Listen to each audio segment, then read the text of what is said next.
네, 소상공인과 자영업자 지원을 위해서 오늘 당정이 모였습니다. 자영업 문제는 우리 경제의 아킬레스건입니다. 자영업자 수는 570만 명으로 전체 인구에서 차지하는 비중이 선진국에 비해서 월등하게 높습니다. 경제활동 인구 5명당 1명이 자영업자입니다. 경영사정이 열악한 자영업자가 너무나 많습니다. 한 달에 100만 원도 못 버는 자영업자만 73만 명에 달합니다. 오늘 당정 협의를 통해 소상공인 자영업자의 어깨를 조금이나마 가볍게 해줄 수 있는 실질적인 대책을 마련하도록 하겠습니다. 자영업 생태계의 구조적 문제에 대한 해법도 깊이 고민하겠습니다. 자영업 위기는 10수년간 반복적으로 제기되어 왔던 문제입니다. 시장은 비좁은데 자영업자는 너무나 많은 구조적인 문제가 심각합니다. 카드 수수료와 사회보험료 부담도 자영업자의 어깨를 짓누르는 요인입니다. 또한 궁중족발 사건에서 알 수 있듯이 임대료 인상도 부담이 큽니다. 이 대기업의 골목상권 침해와 부당한 가맹 계약으로 인한 어려움도 많습니다. 이 모든 것이 복합적으로 작용해서 자영업자의 어려움을 가중시키고 있습니다. 그렇다면 대책도 다각적이고 종합적인 관점에서 마련해야 합니다. 오늘 협의는 자영업자 문제의 근본적이고 단계적인 해법을 찾는 출발점이 될 것입니다. 정부 여당은 자영업자에게 대한 근로장려세제 지급 대상과 지급액을 대폭 확대할 것입니다. 사회보험료 지원도 확대할 계획입니다. 또한 카드 수수료 부담을 덜어주고 금융기관 대출액도 늘리겠습니다. 이 밖에도 다양한 지원 대책을 통해 자영업자의 어깨를 가볍게 만들겠습니다. 입법으로 해결해야 할 것은 국회가 풀어나가겠습니다. 우리 당은 8월 중에 상가 임대차 보호법을 개정해 소상공인들이 마음 편하게 장사할 수 있는 권리를 보장하겠습니다. 계약갱신 청구권 행사 기간에 대한 야당과 이견이 있습니다만 야당을 설득해서 반드시 법안을 처리하도록 하겠습니다. 가맹본부의 갑질을 막기 위한 가맹사업법 개정도 적극 추진하겠습니다. 이번 대책으로 자영업자의 어려움이 한 번에 해결되지는 않을 것입니다. 앞으로도 정부 여당은 소상공인과 자영업자의 고충을 해결하기 위해 모든 노력을 다하겠습니다. 이상입니다. 네, 이어서 윤신현 정치의장님 모두 발언 주시겠습니다. 저희 더불어민주당과 정부는 작년부터 이미 2차례의 당정 협의를 통해 소상공인 지원 대책과 추가 대책을 발표한 바가 있습니다. 대책 발표 이후에도 당과 정부는 소상공인 또 자영업자들과의 소통을 통해서 현장에서 필요한 과제들을 계속 발굴해 왔습니다. 예를 들어 카드 수수료의 경우 벤 수수료 부과 방식을 정률제로 개선해서 소액결제 업종의 부담을 완화한 것에서 그치지 않고 최근에는 당의 주도하에 수수료가 전혀 없는 제로페이 도입을 추진하고 있고 오늘 당정협의회에서도 카드 수수료 감면 방안을 검토할 계획입니다. 이 밖에도 오늘 당정협의회에서는 현장의 목소리를 반영한 다각도의 소상공인 지원 대책을 논의할 것입니다.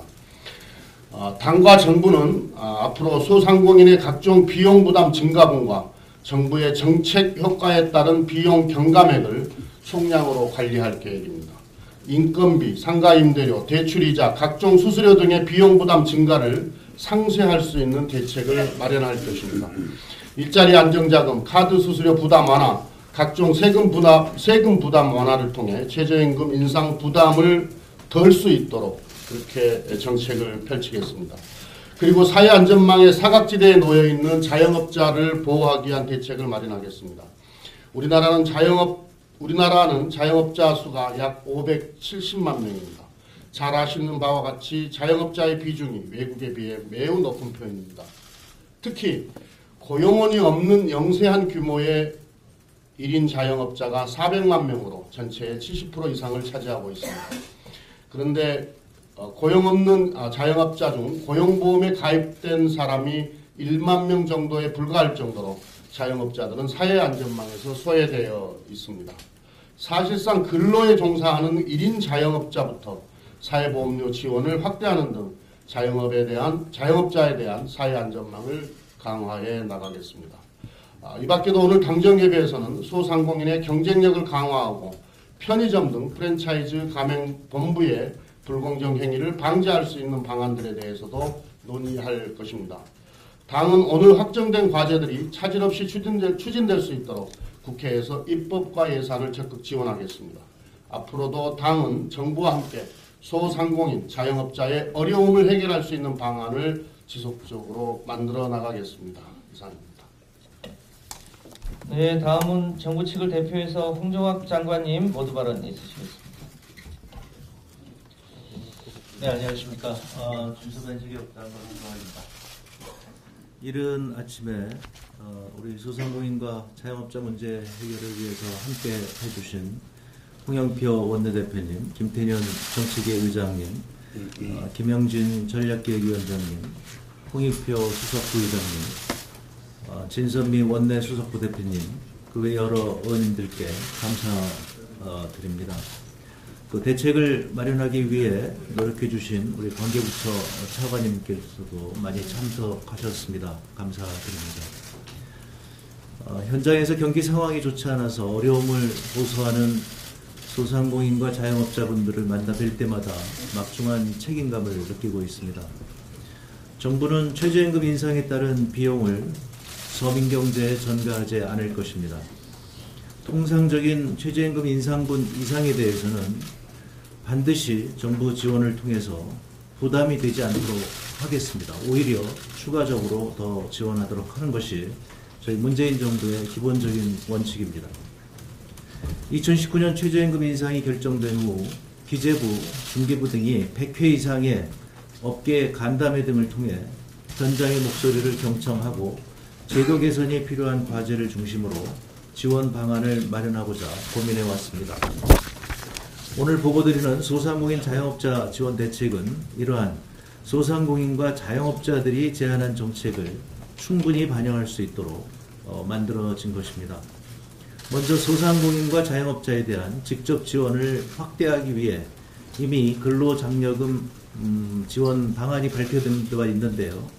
그 지원 기준을 완화해서 자영업자 지원 규모를 3배 이상 늘리고 2019년에도 일자리 안정자금을 계속 지원하겠습니다.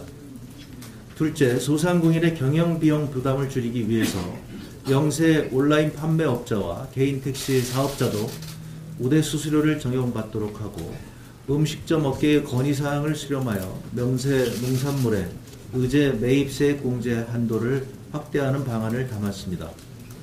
소상공인과 영세 자영업자의 경영 여건을 개선하기 위해서 지역 신보의 보증을 올해보다 1조 원 더 확대하고 소상공인 시장진흥기금도 2조 6천억 원으로 늘리도록 하겠습니다. 온누리 상품권 판매 규모도 2조 원으로 늘리고 또 관공서의 구매 식당 의무 휴일을 확대하는 한편 대기업으로까지 확산되도록 요청하도록 하겠습니다.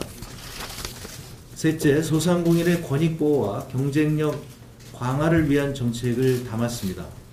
자영업자 재기를 돕는 사업장 폐업 철거를 지원하는 한편 전직 장려수당을 인상하고 재창업 지원도 확대하겠습니다. 우리 경제는 아직도 사회 안전망이 매우 미흡한 실정입니다. 이러한 실정을 반영하여 폐업한 영세 자영업자에게는 구직 촉진 수당을 신규로 지급하는 방안을 담았습니다. 무분별한 창업을 방지하기 위해 사업자 등록 이전에 경영기술 등 창업 교육을 강화하고 생업에 바쁜 소상공인이 노동관계 법령을 위반할 시 처벌에 앞서서 계도하고 시정 기회를 우선 제공하도록 하겠습니다. 넷째, 공정한 거래질서 확립을 위해 상가 임대차 보호법의 보호 범위를 정하는 환산 보증금을 상향 조정하도록 노력하고 재건축 후 우선 입주 요구권 및 퇴거 보상 등 임차인 보호 제도도 강화하는 방안을 담았습니다. 문재인 정부는 중소기업과 소상공인, 자영업자를 위한 정부입니다. 문재인 정부 이전에 소상공인과 영세 자영업자는 대기업이 골목상권에 침투해도 천정부지로 임대료가 올라 감당하지 못해도 카드 수수료 부담이 늘어 영업 마진이 떨어져도 마땅히 하소연할 곳이 없었습니다. 문재인 정부와 함께 소상공인과 중소기업을 대변하는 중소벤처기업부가 출범하고 대기업의 갑질부터 눈에 띄게 줄어들었습니다. 공개된 갑질에 대해서는 정부가 공정하게 법을 적용하고 있습니다. 가맹본부의 불공정행위 근절을 위한 대책을 이미 공정거래위원회에서 발표한 바 있고 표준 가맹계획서를 개정하여 최저임금 이상 인상으로 비용이 늘 경우에 가맹점주가 본부에 가맹수수료 인하를 요청할 수 있도록 이미 시행한 바 있습니다. 소상공인의 비용 부담을 줄이기 위해 카드 수수료 인하를 추진했고 임차 상인이 안심하고 영업에 전념할 수 있도록 임대료 인상률 상한을 낮추는 방안 등 임차 상인 보호도 이미 강화해 왔습니다. 대기업이 골목상권에 마음대로 침투하지 못하도록 처벌을 강화했고 이러한 정부의 의지에 따라 대기업들과 골목 상인 간의 자율적인 상생협약이 전국으로 확산되고 있습니다. 생계형 적합업종 특별법을 개정하는 등 소상공인의 소중한 터전인 골목상권 보호를 위해서 이전에는 불가능했었던 많은 것을 해결한 바 있습니다. 문재인 정부가 소상공인과 중소기업을 위한 정부이기 때문에 가능한 일이었다고 생각합니다. 정부는 이번 대책에 그치지 않을 것입니다. 앞으로도 현장 소통을 지속하여 소상공인 및 자영업자가 직면한 경영 애로를 계속해서 발굴하고 추가적인 지원 대책을 모색하겠습니다. 소상공인과 자영업자가 살아야 한국 경제가 살아납니다. 이번에 정부에서 마련한 소상공인 자영업자 지원 대책이 차질 없이 이행될 수 있도록 우리 법률 개정 사항과 예산 확보에 당과 정책위 의원님들께서 적극적인 관심을 가져주시도록 부탁드리겠습니다. 고맙습니다. 네, 이상 당정 대표님들의 모두 발언이 있었습니다.